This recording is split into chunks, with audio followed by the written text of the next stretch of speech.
Magandang araw po sa inyong lahat at ito na nga pag-usapan po natin ang mga development patungkol po dyan sa hearing na ginawa ni Senator Amy Marcos. Alam nyo mga kababayan, may tila na bahagang buntot. Ha? Tila na bahagang buntod. No wonder siya po ay pinagbitbit ng champagne glass ni Lisa Marcos dahil mukhang nabahag ang buntot nitong Senate President natin na si Chis Escudero. Papaliwanag ko kung bakit ha. Ito pakinggan ho natin itong mabuti. Kayo na ho mismong humusga. Siya po ba ay umiiwas pusoy? Nabahag ang buntot? O talagang kailangan lang ng dala ng pangangailangan ika nga. Kayo na ho bahalang maghusga. Ipapaliwanag ko sa inyo. Ito. Ayan. Ito yung kanyang bagong pinalabas na press con. Ito, kahapon po ito. Play. Kasi yung hearing ni Senator Amy, kaugnay ng di umano, dahil wala pa naman sa aking tanggapan yung request sa pag-i-issue ng subpoena. At sabi ni Amy, nandun na daw ng umaga. Ngayon, wala pa. Ang gulo-gulo nyo talaga? Ang gulo-gulo nyo. Hindi, baka ito yung pangalawa. Ito yung siguro yung pangalawang sinasabi ni Amy. Pero yung una, tingnan natin. na ito daw ay may kinalaman sa kalayaan ng Senado. Nais kong sabihin, ang pagiging malaya ng Senado ay hindi pinapatunayan sa kada isang insidente kaugnay ng kagustuhan ng isang miyembro. Sabit yan. Sabit yan, sir. Ipapaliwanag ko sa'yo, ha? Ipaliwanag ko lang sa'yo. Sinasabi niya, ang kalayaan ng Senado ay hindi napapatunayan ng isang instance lang o isang pagkakataon. Tama ka dyan. Tama ka na hindi napapatunayan ito. Kailangan mo ng maraming instances para masabi mong tunay na malaya, ika nga. Pero, ito ang pero dyan.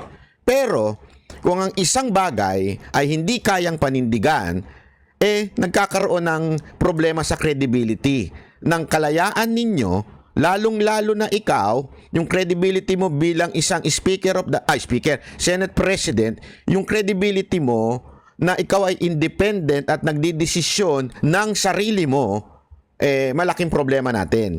Ibig sabihin, tila nadidiktahan ka ng Malacanang. Maaring mo sabihin na hindi lang ng isang instance napapatunayan ng kalayaan sabihin ng kalayaan kasi sinasabi niya yung pagiging independent ng Senate. Tama ka naman doon Kailangan malay mo doon sa ibang bagay tumayo kayo bilang independent body. Pero ito kasi, ito yung mismong masusubok Masusubok kung talaga bagang ang Senado ay independent sa Malacanang. Kasi ito yung direct na banggaan ng utos ng Malacanang at yung batas na ipinatutupad ninyo. So direkta ito. So maaring sasabihin mo hindi ho mapapatunayan ng iisa, pero gayunpaman sira ang credibility mo. Bilang Senate President, bakit mo pahihintulutan ang ganitong klase na desisyon, ika nga na tumiklop kayo sa utos ng Malacanang? Ito'y mababakas, makikita at mapapatunayan sa direksyong tinatahak ng aming institusyon. Yun nga ang direksyon ninyo Tila ang direksyon ninyo, sunod-sunuran sa kautusan ng Malacanang.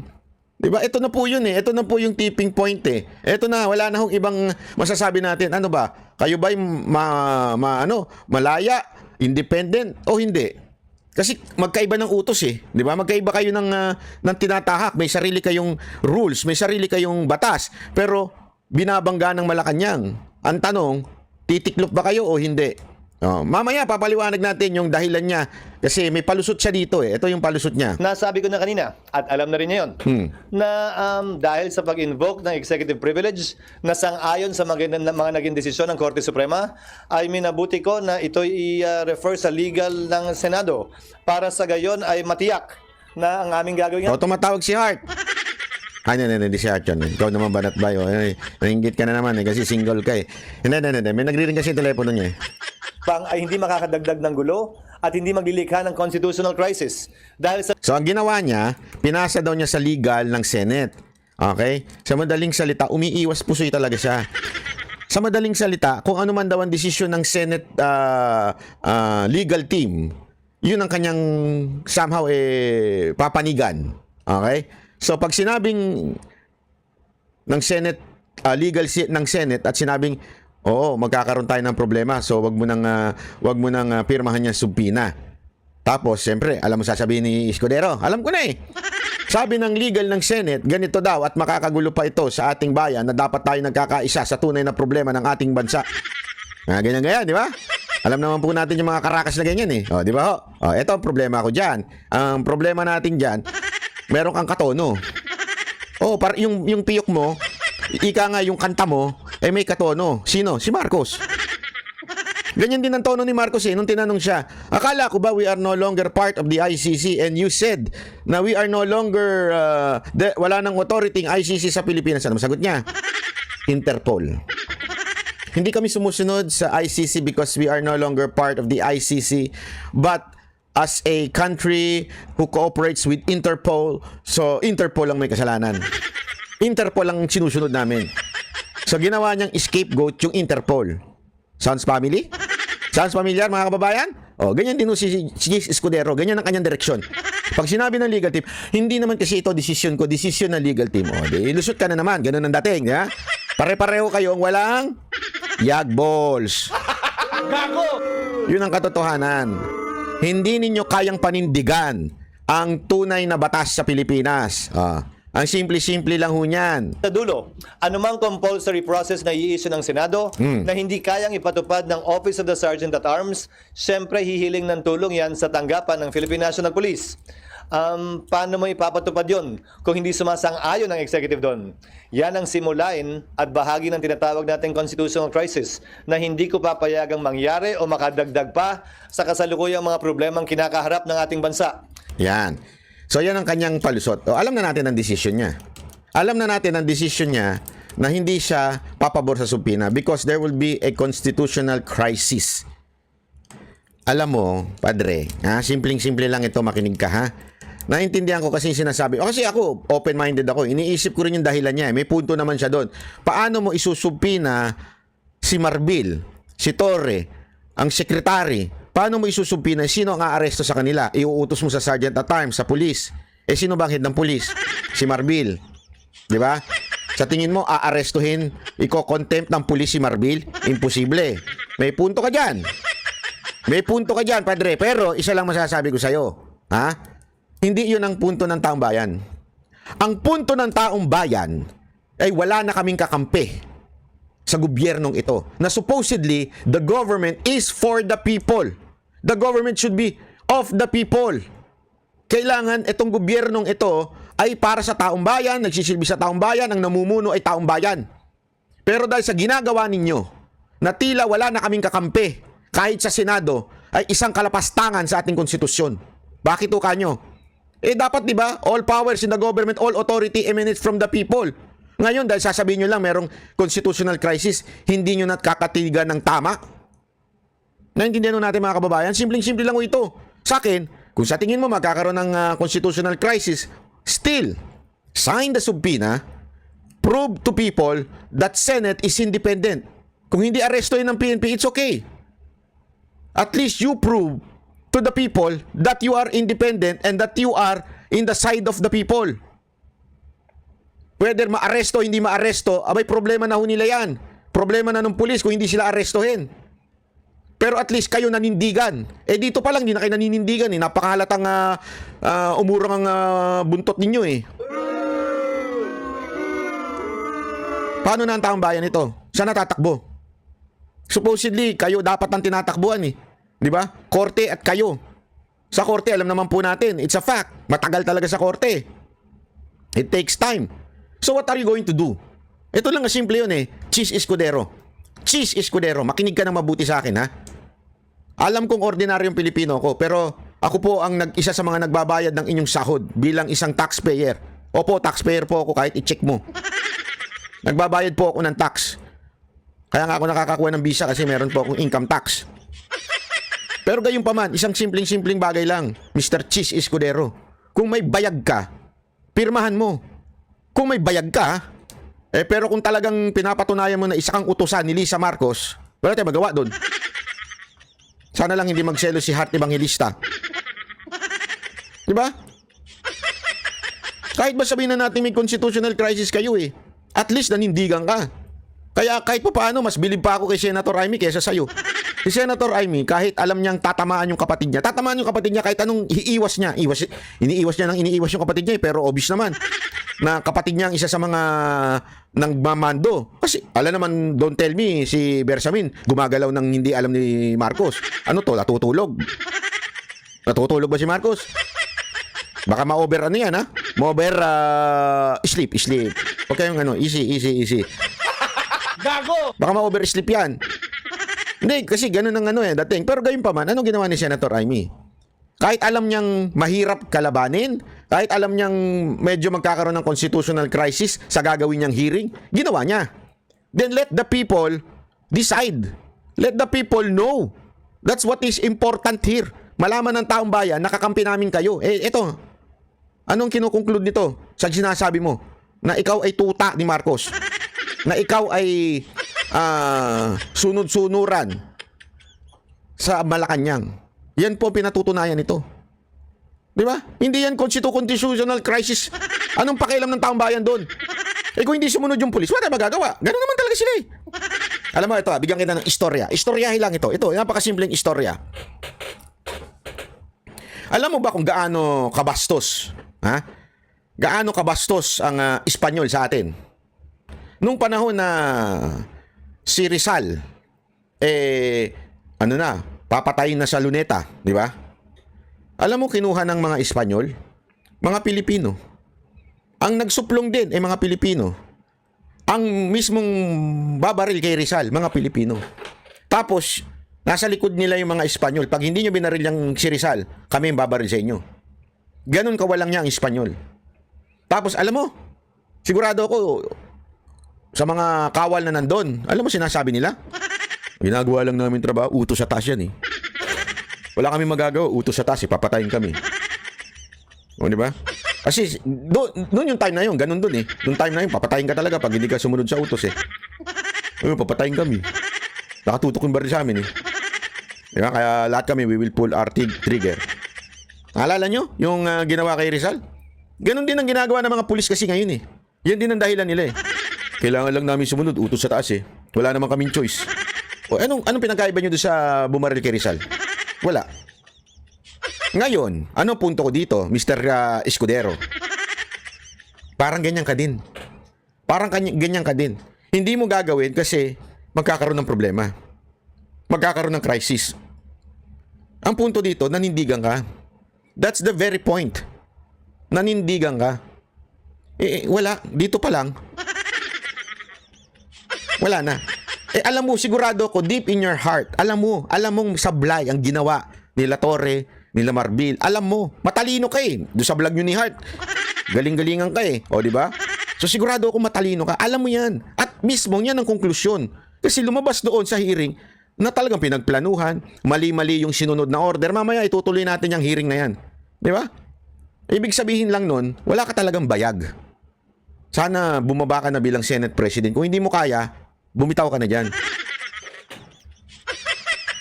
Wala pa talaga ako nakikitang kaya dapat talaga iboto natin yung mga... Kasi yung mga Duterte senators, yun ang may mga bayag. Yung mga kandidato ni Duterte, yun ang may mga bayag. Unang-una na dyan, si Kibuloy. Hindi, walang biro ito mga kababayan. Si Kibuloy po. Bilyon ng alok para kunin ng SMNI, sumunod sa utos ni Marcos, sumunod sa utos ni Romualdez. Bilyon. Ganong katindi ang alok. Nung hindi siya pumayag, ano nangyari? Kinulong siya. At least nanindigan. Di ba? At yung iba pang mga tumatakbo ngayong senador sa ilalim ni Pangulong Duterte, lahat po yan may mga paninindigan. Lahat po yan may bayag. Kaya sana ma-replace ka na. Sana mapasok lahat mga kababayan. Alam ko nakakainit ng ulo ito, nakakainit ng dugo ito si Chis Escudero. Pero again, paano tayo gaganti? Hindi natin sila magagantihan. Hawak nila kapangyarihan eh. Alam mo sa totoo lang ngayon, pag nag-uusap-usap kami ng mga vlogger, isa lang nasasabi namin eh. Hawak nila ang kapangyarihan. Hindi na nila sinusunod ang due process. Wala na tayong magawa bilang mga Pilipino para tayong inaabuso araw-araw. Pero alam nyo, isa lang, may magagawa tayo sa eleksyon. Sa darating na eleksyon, dyan natin ilabas, ibuhos ang galit natin sa eleksyon. Iboto talaga natin ang mga kaalyado ni Pangulong Duterte. Wag na tayong, hindi ko gusto yan, hindi ko kilala yan, wag nang ganon. Ibuhos na natin ang galit natin dito. Kasi kung pinagkatiwalaan ni Duterte yan, may tiwala si Duterte. Hindi naman po yan na mag-i-endorse ng wala siyang tiwala at masisira siya. May tiwala ho siya sa bawat isa dun. Kaya doon pa lang sa fact na yun, iboto na natin. Di ba? Yun ang nga sa akin. O, tuloy natin tong pautot nito. Tinanong niyo ako kanina, sang-ayon ba sa pagkakaroon ng pagkakaunawaan o mas pagkakahiwa-hiwalay natin ang pagdinig na ito? Tingin ko yung pagdinig hindi. Pero kung gagawin namin itong hakbang na ito nang hindi pinag-aaralan ng lubusan, marahil ay hindi ito makakatulong sa pagkakaisa natin at dadagdag sa posibilidad na magkawatak-watak tayo lalo. Alam mo, kung ganyan lang pala, di sana yun na lang sinabi ni Duterte nung kinukulong siya. Yung dudukutin na siya. Alam mo, tigil yan kasi masisira ang pagkakaisa ng bawat Pilipino. Sila ang sumira eh. Nananahimik si aling Vice President eh. Anong ginawa ninyo? Kaliwat kanan ng sinira, hindi ikaw, hindi ka kasaldot. Kaliwat kanan ng ginawa ng gobyernong ito para siraan siya. Kaliwat kanan, pina-impeach siya. Kaliwat kanan talaga ang ginawa. Ano nangyari? Nagkagulo. Tapos ngayon na dinala si Duterte doon, sasabihin mo, hindi, it's time to unite. Pang inang yan. Time to unite? Nandun na si Duterte, time to unite? Ngayon pa? Pagkakaisa? Ano pagkakaisa? Pagkakaisahan nyo. Baka pagkakaisahan nyo. Hindi na pagkakaisa yan eh. Pagkakaisahan nyo. Yan ang katotohanan. Kaya, lokohan. Hihintayin ko muna yung legal pero ayokong inaakusahan ng Senado na hindi nagiging patas depende kung pipirma o hindi. Kung gusto namin akusahan, kukontempt mo din kami. Mga vloggers. Ayan na naman kayo. Pag hindi nyo nagustuhan yung sinasabi namin, kukontempt nyo kami. Pag ordinaryong Pilipino, daling contempt, no? Walang crisis. Pero pagka mga opisyal, puro crisis. Hindi, alam nyo mga kababayan, kaya nakakagalit. Nakakagalit, nakakatampo, nakakainis. Lahat to. Dahil itong gobyerno to, this government is for the powerful oligarch, powerful politician, for the rich people. This government, wala nang hustisya sa gobyernong to. Lahat na lang sinusubukan yung baliin. Tapos pag may nagreklamo, nagagalit kayo. Pag yung mga vloggers nag-voice out, gigipitin nyo. Yan ang katotohanan. Kaya, alam mo, sa totoo lang, pag nag-uusap-usap na ho kami, parang nakaka-lose na ng hope sa Pilipinas. Dahil wala na talagang masasabi nating hustisya na makakamtan dito. Nagkuntsabahan na, nagkaisa-isa na sila. Di ba? Nagkakuntsabahan. That's the yun ang hindi maintindihan nito ni Chis Escudero eh. Ang bawat Pilipino ngayon dahil sa ginawang katarantaduhan at dinukot si Pangulong Duterte, naramdaman nila na talagang binaboy nyo yung taong umayo sa bayan. Naramdaman nila na talagang wala nang hustisya sa Pilipinas. Ngayon, iparamdam nyo man lang sa amin na kahit papaano, kakampi namin kayo. Kakampi kayo ng mga ordinaryong Pilipino. Eh, hindi na eh. Kahit ikaw na inaasahan sa ng check and balance, wala. Naduwag. Eh, sorry kasi sa tono mong to, alam naman natin, magkakaroon talaga ng crisis yan. Pagka pinirmahan mo. Pero at least, napatunayan mo sa taong bayan na ako ay may prinsipyo.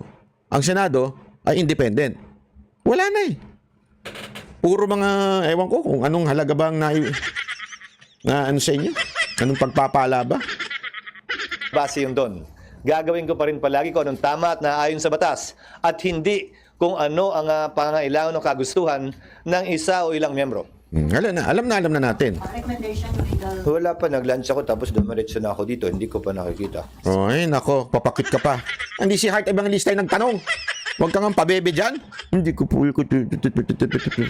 Pabebe. Yan na mahirap. Pagkabata-bata yung jowa, nagiging pabebe na eh. So kung sakali mag-request si Senator Amy para doon sa panibago na sabina, hindi niyo yun actionan hanggat walang Hanggang wala pang recommendation. rekomendasyon yung legal dahil nasa parehong sitwasyon yan. Mhm. So hindi na ba maiwasan na madala pa ito sa Korte Suprema, sir? Pag-uusapan din. Ulitin ko. Lahat ng mga naging question kaugnay sa executive privilege ay nagdulot lamang ng mas malawak na kapangyarihan at amplification sa parte ng executive laban sa kapangyarihan ng Kongreso. So isang konsiderasyon yun na dapat naming tingnan at suriin. Siyempre palagi may pag-asang mababaliktad yon. Pero may pagkakataon at tsansa rin na lalong mapaigting yon. So isa sa mga konsiderasyon yun na aming titimbangin. So, sir, ano yung situation ngayon? Parang may, ano ba to? Confrontation between the executive and the Senate? Wala. Kaya nga yun ang iniiwasan ko eh. Kasi klaro naman yung batas kaugnay ng executive privilege. Pero imbis na mag-abogado nga ako sa sarili ko, nirefer ko na sa mga ibang abogado pa para Iwas pusoy ako, ganun. Para iwas pusoy ako. hindi masabing sarili kong opinion lamang ito. So, sir, the mere fact na may panibagong pinapasabina, dapat bang bilisan na ng legal team ninyo yung recommendation? Hindi. Anumang bagay na minadali mo, baka sa dulo mas masama ang kalabasan. Gawin nila ng tama ang kanilang trabaho na ayon sa kompletong pag-aaral at research. Yan ang mas importante sa akin. Sabi kanina, sir, ni Senator Ronald Bato de la Rosa, hindi pagrespeto doon sa doktrina ng checks and balance, yung hindi pagrespeto daw ng mga taga-executives doon sa... Yan ang eksaktong sinabi namin sa kaso ni Ermita at sa kaso ni Neri. Ang kinatigan ng Korte Suprema ay ang executive branch. Okay lang yun. Yan kasi yung dahilan mo eh. Ayaw mong... Hindi kung kailangan dalhin sa Supreme Court yung issue na yan. Well then, we would respect the decision of the Supreme Court. Pero diyan pa lang, pinapatay mo na, eh wala kang kwenta talaga. Gago! Naintindihan niyo yung ibig ko sabihin? Eh, para mong inuunahan ng decision ng Supreme Court eh. Sana lang, ano ang tama? Tama naman po yung sinasabi ni Senator Amy. Hindi pa pwedeng yung executive privilege na yan ipangkalahatan. 'Di ba? Hindi pa pwedeng ganoon. Pwede ka magsabi niyan, kunwari, merong isang bagay na i-apply mo yan kasi national security o di kaya yan yung usapan ninyo ng Pangulo na hindi pa pwedeng i-reveal. Yan, okay lang yan. Nire-respeto. Mahinahon pa nga si Amy tungkol sa mga pagtatanong diyan sa mga walang yang nasa gobyerno eh. Ang importante ba lang yung ipasubpina ninyo. Ipatawag ninyo. Nakarapatan naman ninyo yan. Eh kung hindi pala ninyo karapatan yan, tanggalin na natin yan sa kamera. Putang... Init ulo ko eh. Hindi kasi ginagawa ng kamera yan eh, di ba? Ginagawa ng kamera yan eh. Tapos, sasabihin nyo, isipin nyo yun ha. Kami mga vloggers, ginagago kami. Pag hindi kami pumunta, tatakutin kami. Di ba? May ganyan silang pautot eh.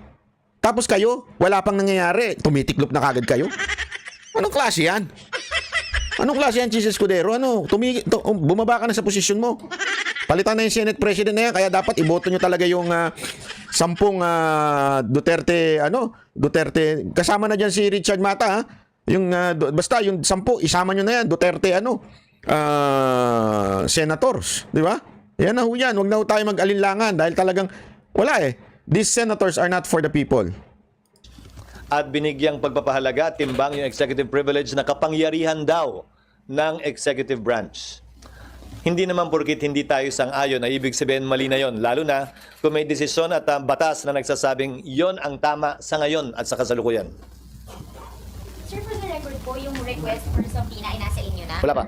Pero may idea na po kayo kung Kasi ilan napanood ko kanina sa hearing, ganun kakapal eh. At nasa sa akin na raw. Wag naman ganun. Akala ko nga papadala na agad eh. Wala pa naman. So wala daw, nagbubulaan sila ni Amy. Pag untugin ko kayo, joke lang. Hindi pa yata niya nasa ng bill. Sir, sorry, isang question ako. Nasa building na ba tayo ngayon o wala pa? Pwede naman, sir. Sige, kayo po muna. Wag na. Yes, ma'am. Sir, sabi lang po kasi ni Rep. Robes, gusto niyang sumulat sa sa presidente na i-certify as urgent daw po yung anti-road rage. Ay, tsaka na yan. Wala na yan. Tapos na yan. Ibang topic na yan. Anyway, ayan po yung ano na yan. I-ano naman natin daanan uli natin ng bahagya yung mga sinabi, mga natagpuan kasi ang tindi ng mga revelasyon ni Senator Amy Ang tindi ng revelasyon niya dito. Tuloy natin yan Kung hayaan ninyo. Sandali tuloy na natin yan kasi may maganda siyang sinabi dito na ito. Wait Ayan. Yan, tuloy natin to. Ni Attorney Delgra. Hindi naman lahat, ilan ang hinuli ngayong araw na ito, sir? Sa iba-ibang mga krimen. Ilan ang binigyan ng ganitong... Kasi nandito kayo lahat eh. Nag-iisang tao. Ilan ang binigyan ng ganitong... Dami krimen sa labas. Nandito kayo namin. Sir, hindi ko hinihingi ng pabor. Just invoke Article 59. Bakit hindi yan magawa-gawa? That's precisely the point that I'm saying. That's precisely the point. Please lang, bawal hawakan. Bawal hawakan. Tumayo ka na lang. Bawal The right to hawakan. counsel is something that has to Ayun, maliwanag na ang ini-invoke, ang sinasabi ni Attorney Delgra was Article 59. Why is it na sinasabi paulit-ulit ng DOJ na Rome Statute, ang ICC, Article 59, does not apply? Gusto ko lang ipakita yung Ayan yung paulit-ulit, di ba nila sinasabi yung Article 59? What does the Article 59? Ano po bang nasa loob niyan? Ang nasa loob niyan, pag hinuli mo ang isang tao bago mo dalhin sa ibang bansa, Article 59 ng Rome Statute, sisimplihan na lang natin. Pag hinuli mo ang tao, kailangan iharap mo sa korte sa Pilipinas o kung saan mo hinuli. Iharap mo muna, pag pumayag ang korte, tsaka mo lang dalhin doon sa ibang bansa. Yun po yung Article 59. Okay? Pero ito, ano sabi ni Senator Amy? certification ng DOJ. Kaya nalilito tayo pa iba-iba. Bakit? Andyan yung certification ng DOJ. Na? Eto pa, hindi natin maintindihan yung date. Kung makita ni Senator Bato, ang date po niya, yung aresto March 11, na-certify lang yung warrant ng DOJ. Sa sumunod na araw, wala na rin sa Pilipinas si dating Pangulo. Isa pa yan, no? Mantakin mo. Napakatarantado talaga ng gobyerno to. March 11, doon nila dinukot si Pangulong Duterte papuntang Dahig. Di ba?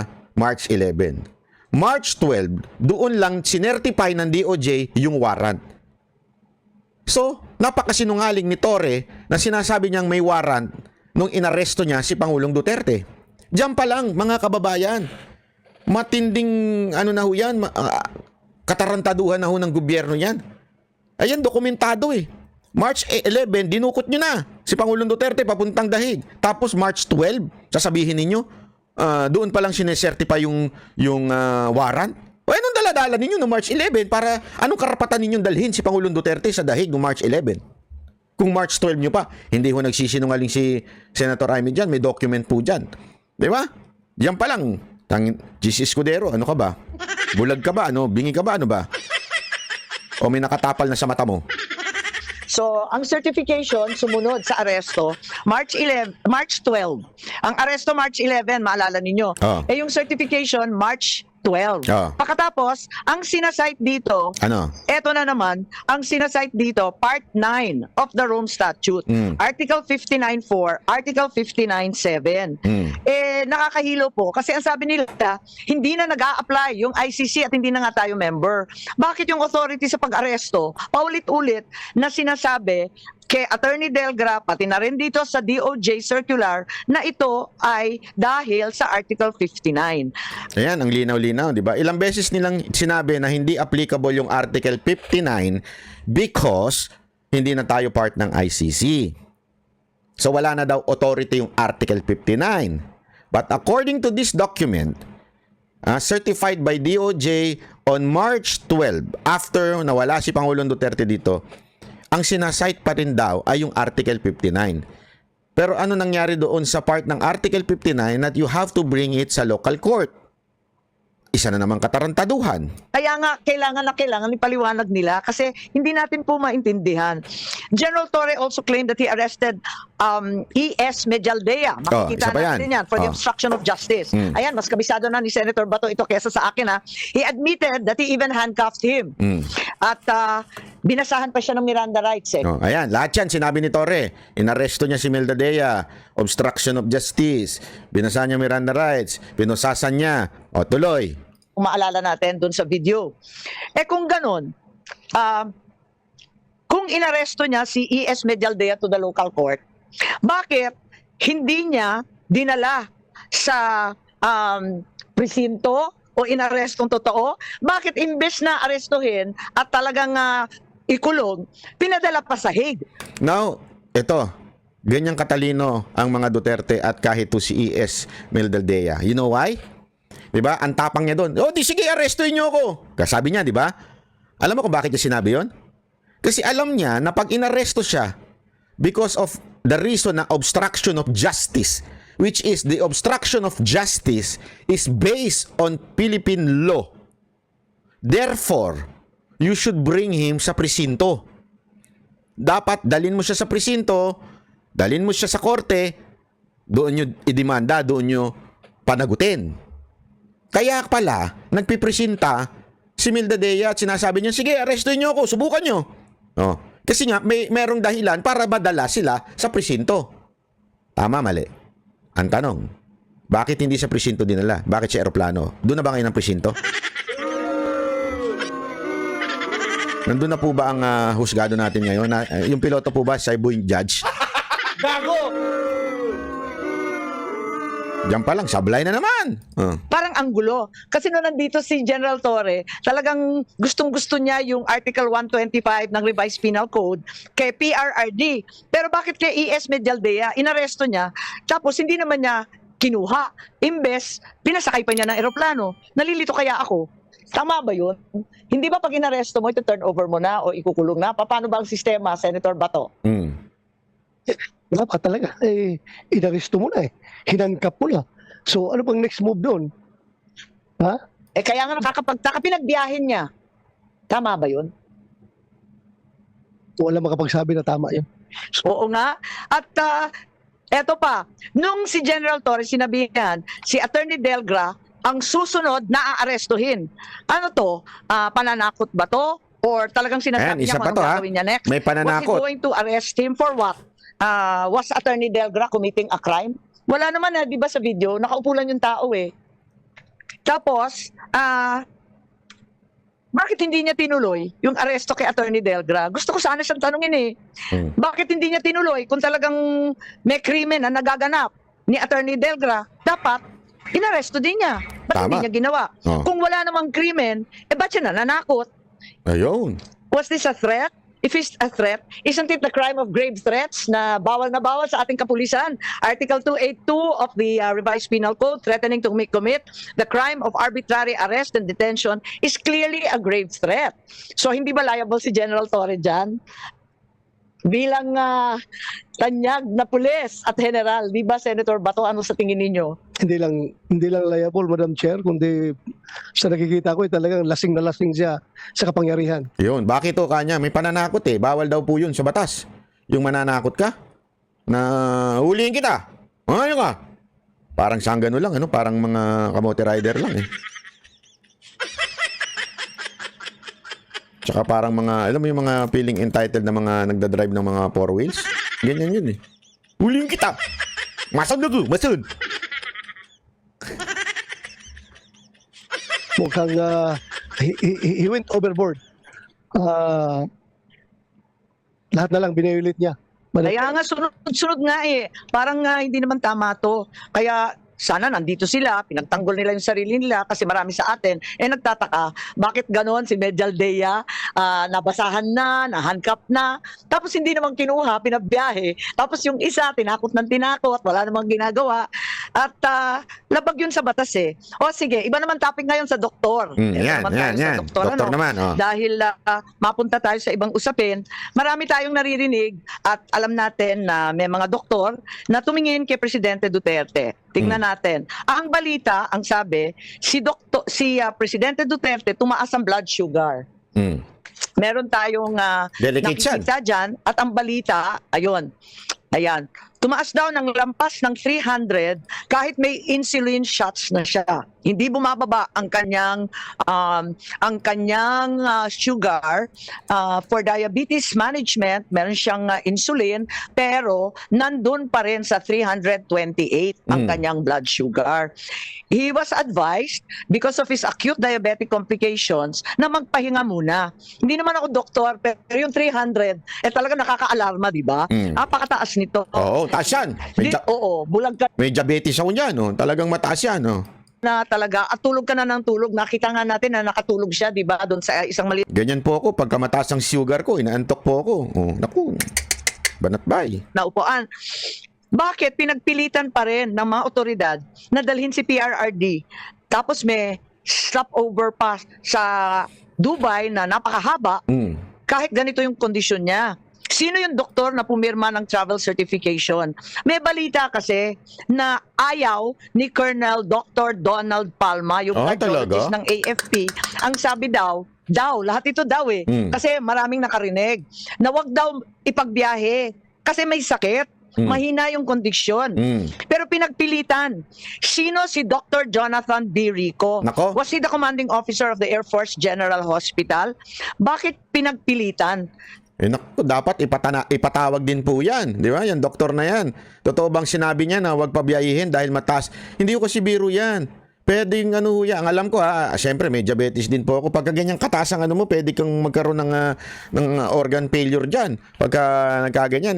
Basta hindi ho ano yan, hindi ho masama na ho yan pagka ganyang kataas po yung iyong sugar level. Na magbiyahe kahit ganun kataas. Hindi ba may Hippocratic Oath ang doktor na nagsasaad na kapag may sakit, obligasyon mong alagaan?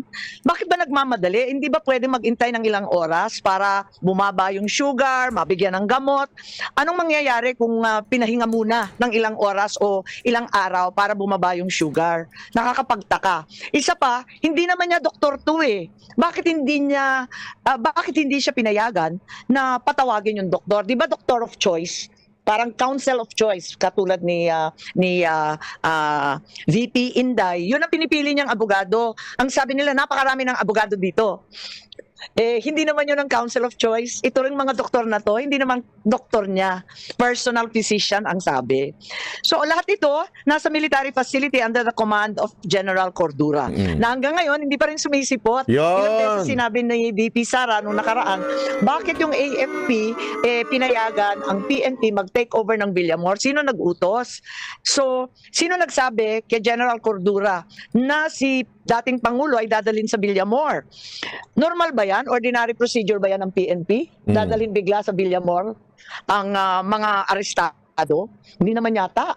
Kasi, paano na talagang ilipad sa dahig? Oo. Kaya doon sa airport. Minamadali. Oo. Para malapit doon sa nakaparking na Gulfstream na aeroplano. Ganun ba yun? Para ready na to ship out of the Philippines. Bakit hindi dinala na lang sa PNP facility? Palibhasa PNP naman ang nag-aresto, di ba? Si General Torre. Bitbitin niya sa Krame o sa ibang Kaya nga. facility. Yun, sabi nga ni Torre, well planned na yun. Oo nga. Hindi yun spur of the moment. Tama. Bago pa dumating si Pangulong Duterte doon, naka-ready na yung Gulfstream na aeroplano doon, naka-standby malapit sa yung facility sa Villamor, kung saan dinala si President Duterte doon. Dahil paano na talagang ilipad? Ano pa? Tama. At marami pang mga personnel ng PAF na nandoon. At bakit daw dinala bigla sa VIP area? Sino yung doktor na nagbigay ng clearance para magbiyahe ang isang may sakit? Di ba AFP doctor din? So, ang ibig sabihin, yung aresto kay Presidente Duterte, military operation. Kasi puros AFP personnel, AFP Villamor, AFP personnel, pati yung doktor, pati yung tao doon. Anong masasabi natin? Alam mo, Madam Chair, that is the reason why I moved a while ago to issue subpoena dito sa mga tao na ito para masagot nila ito. Tama. Dahil, mga sundalo naman yan sila eh. Mga Naku, sundalo naman patay yan sila. tayo dyan. I understand the situation, they're just following orders. Pero pag umabot sa punto dapat, kung nakikinig yung mga kasundaluhan natin, mga kapulisan, pag umabot sa punto na yung order na binibigay sa inyo ay very unconstitutional na at klaro na may nilalabag na mga batas, dapat tayo mga sundalo, mga pulis, mag-isip-isip rin tayo. Dahil ang ating oath is to serve and protect. Hindi po para mag-violate ng batas. So, yun po ang dapat harapin dito sa ating mga invited, supposed to be invited empty chairs sa harapan natin ngayon, Madam Chair. Maraming salamat at sang-ayon po ako. At sa transcript noong nakaraang hearing, sinabi ni Secretary Gibo Chodoro, we were deputized to support the PNP. It's part of our constitutional duty. Yan ang palusot, ng ni Gibo, ha? Na deputized naman daw sila to assist the PNP for whatever reason. Tanong natin, sino nag-utos? Yun. Sino nag-deputize? Yun. Bakit nagkaganon? Yun. Yun ang pinagtatakahan natin. Ako din, nagtataka din ako dyan. Andyan yata yung transcript, hindi po ba? At maliwanag naman yun. Yes. So sinabi niya na deputize, na pag-utusan lang daw sila tulad ng sinasabi niyo, Senator Bato, na nautusan. Ayan o. Ayun. Yun. We were deputized. Ang tanong ng taong bayan, Sige. sino nag-utos? Sino nga ba? nag-deputize? Yun ang tanong. Nobody can make, Madam Chair, nobody can make an utos Oy. or an order to a Secretary of National Defense. Kundi, somebody above him. Ayun na yun. Oh. Tingnan mo ha, medyo dito sa part na to, iiwas si Marcos dito, si Amy Marcos. Kasi tama yung sinasabi ni kasi tinatanong ni Senator Amy, sino nag-utos na i-assist ninyo ang PNP? Hindi naman kasi pwede yan eh. Tandaan natin hindi natin sa pinagbabangga po ang PNP at AFP. Magkaiba po sila ng mandate. Hindi ko pwedeng porket general yung si Torre, uutusan niya yung mga private army na private army, yung mga private, 'di ba? O yung mga hindi pa private, yung mga nasa baba na mga sundalo. Hindi niya pwedeng utusan 'yon. Dadaan 'yun sa taas. Ika nga. Sino ho ba? Ang isa diyan, 'di ba? Pinakaano nga diyan, Sigibo. Secretary of National Defense. So ano ibig sabihin po niya, mga kababayan? Simpleng-simple lang. Dito dito makikita ninyo na sinasabi nga ni Bato, ang pinaka-boss ni Gibo, walang iba kundi si Marcos, ang presidente. So involved talaga sa kaguluhan na ito si Marcos kahit natutulog, di ba? Hindi naman natin masasabing natutulog yun. Hindi, kaya nga hindi, kasi yung sinasabi na baka natutulog lang yan, walang alam yan, baka si Romualdez lang lahat yan. Hindi. Don't tell me, si Gibo sumusunod sa utos ni Romualdez at hindi kay Marcos. Mas lalong katarantaduhan po yun. Mas malaking kagaguhan po yung ganun. Who is above the Secretary of National Defense? It is the President of the Republic of the Philippines. Yeah. Alangan naman, yung Secretary of National Defense is taking orders from a general ng armed forces. It should be somebody from above. So, maliwanag pa sa sikat ng araw na Presidente ang nagbigay ng order na yun. Nako. Dahil sabi mo niya, Bakit mo sinabi yan? Hindi tinutumbok ni Army yan.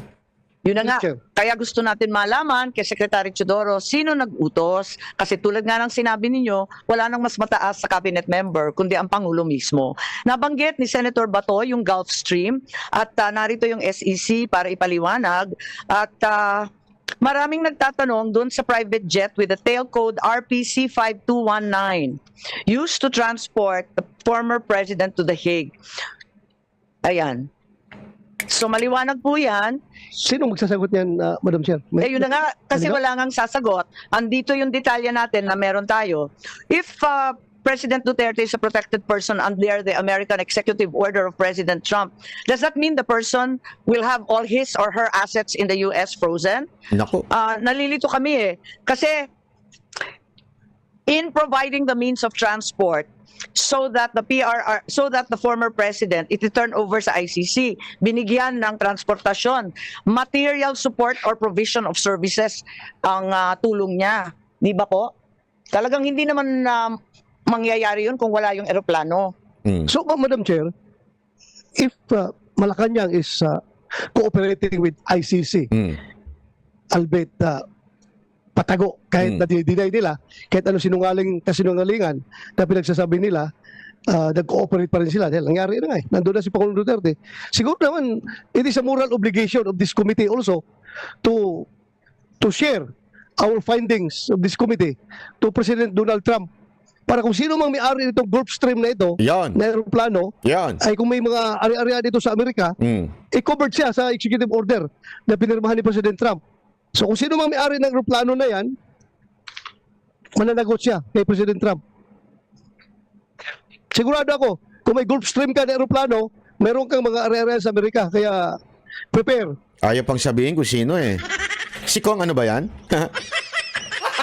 Gago! Kasi siyempre, pag si Kong ang ano yan, for sure, dahil mayaman po yan. Kaya na lang pang pagalan, ha? Pero alam naman po natin, yung chika-chika dyan, kung kaninong aeroplano yan. Prepare for the repercussions of your action. Dahil very clear yan, doon sa executive order na inisyo ni President Trump na mananagot kung sino mang mag-facilitate ng mga interference ng ICC to their allied countries. Madam Chair. Kasi maliwanag yun, ano? Ito yung tail code, nandyan si PRRD, maliwanag. And there's also an article in Manila Times na sinasaad na may Challenger Aero, ano nga pangalan nito? Challenger Aero Air Corporation that arranged the flight. Hinahanap po namin yung article, biglang nawala. Pero andito yata, ayan, yan ang nakita natin Sino may-ari ng Challenger Aero Air Corporation? Sino mga shareholder? Nandito po yung SEC, kilalanin natin si Attorney Bernal, Attorney Santiago. Kilala po ninyo itong Challenger Air Corp. Sila daw ang nag-ayos nung biyahe? Good morning, Madam Chair. As regards Challenger Air Corporation, this was not among the corporations that were requested by the committee, so we may have to ask for some time for us to provide these documents, Madam Chair. Okay, tutuloy natin yan ha, sa mga susunod nating video. Pero ang importante nating maunawaan dito, talagang merong dahilan para isubpina ho yung mga tao na ito, para magpaliwanag ho sa atin, sa taong bayan, ipaliwanag nila. Yun nga lang, napakamalas natin, mga kababayan. Bakit? Mukhang tumiklop ang ating Senate President, di ba? Mukhang ang ating Senate President ay talagang katulad din ng Presidente, mahinang nila lang, di ba? So sila po ay nagkakaisa-isa na. Kasi nang gusto niya magkaisa-isa, nagkaisa-isa na po silang lahat na itago na lang po kung ano yung nangyari sa ating Pangulong Duterte. Nakakalungkot pero this is a very, very frustrating government. Mga kababayan, nasa kamay nyo na po sa darating na eleksyon kung sino ang dapat ninyong iboto para tayong makagante bilang Pilipino. Maraming salamat po. Ako po si Banat Bay. Yan ang Banateros, boses ng ordinaryong Pilipino. Banateros ay walang makaka